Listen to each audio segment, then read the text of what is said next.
శిలువ మరణానికి వెళ్ళినప్పుడు ఆయన్ని ఎవరైనా గుక్కడు మంచినీళ్ళు ఇచ్చే వాళ్ళు ఉన్నారా? నాకు దాహమగుచున్నది అంటే ఏం చేశారు? చేదు చిరకను ఆయనకి ఇచ్చారు. చేదు చిరకనిచ్చారు. ఆయన ఇంత ప్రకటన గ్రంథము 1వ అధ్యాయంలో ఉన్నటువంటి ఇంత సుందరత్వము, పరమ గీతాల్లో షూలమ్మితి తెలియపరిచినటువంటి ఆ యొక్క సుందరత్వం 5వ అధ్యాయం చదివితే ఉంటదన్నమాట.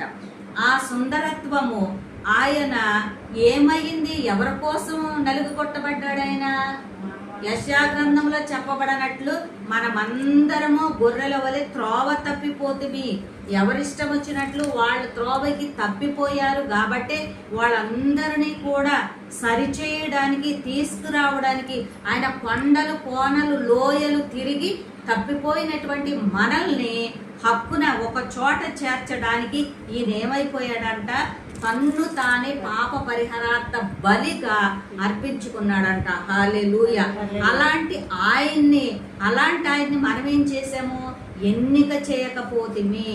మనుషులు చూచి ఆయన్ని ఎవరైనా ఆదరిస్తారేమంటే ఎవరు కూడా ఆదరించలా.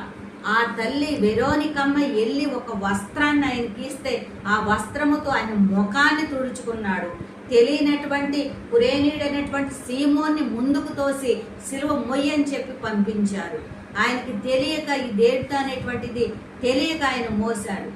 మరి ఆయన్ని వెంట తిరిగిన ఆయన 5 రొట్టెలు 2 చిన్ని చేపలు ఇలా ఆహారం పెట్టినటువంటి వాళ్ళందరూ కూడా ఆ రొట్టెలన్నీ కూడా ఏమైపోయినాయి? రాళ్ళయ్యి ఆయన్ని సిలువ వేసినాయి అనమాట, ఎదురు తిరిగినాయి అనమాట. ఈయన్ని చంపండి. ఈయన తలుసుకుంటే ఆయన ఏదైనా చేయగలడు. ఆయన కుడి చేత 7 నక్షత్రములను పట్టుకొని 7 దీపా స్తంభముల మధ్య సంచరించుచున్నాడంట ప్రకటన గ్రంథంలో. ఆయన సౌందర్యాన్ని ఎవరు వర్ణించగలరు? ఆయన లేత గడ్డి వలె, ఎండిన భూమిలో పెరిగిన లేత గడ్డి వలె ఉన్నాడు. ఆయన ఉదయించినటువంటి సూర్యకాంతి వలె ఉన్నాడు. ఆయన మబ్బు లేకుండా ఉదయించినటువంటి సూర్యకాంతి వలె ఉన్నటువంటి ఆయన్ని మనం ఏం చేసాము? సిలువ వేయడమే కాదు, అసలు ఈ యొక్క యెషయా గ్రంథము 53వ అధ్యాయములో మనం చదువుకుంటూ వెళ్తే మరి చాలా చాలా దారుణమైనటువంటి సంఘటనలు మనం చూస్తాము. అంతేకాకుండా 52వ అధ్యాయంలో కూడానంట ఈయన ఏం చేశారంట?